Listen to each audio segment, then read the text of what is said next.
আলহামদুলিল্লাহ এই পোলটটা অলরেডি কাটা হয়েছে ইনশাল্লাহ। তো আর পানি মোটামুটি যেভাবে বাড়তেছে মনে হচ্ছে না যে পানি বাড়া বন্ধ হবে।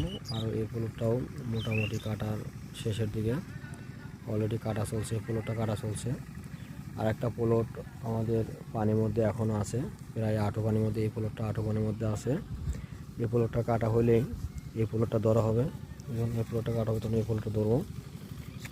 এই পোলটটা শেষ করেই আমরা কাজ করব পরবর্তী স্টেপ মারাই, হারভেস্টিং, যে মারাই কাজটা করবো।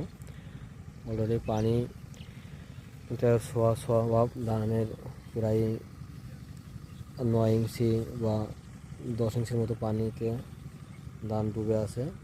বাদ বাকি আল্লাহ তাআলার ইচ্ছা, দেখা যায় কী হয়। তবে যেহেতু আমাদের এটা কাটা হয়ে গেলেই এটা কাটা হয়ে গেলেই ইনশাল্লাহ আমরা মারাই কাজ শুরু করবো। আর এটা কয়েকজন কাটবে, মোটামুটি দেখা যাক ইনশাল্লাহ কতদূর কাজ শেষ করতে পারি। খোদা হাফেজ।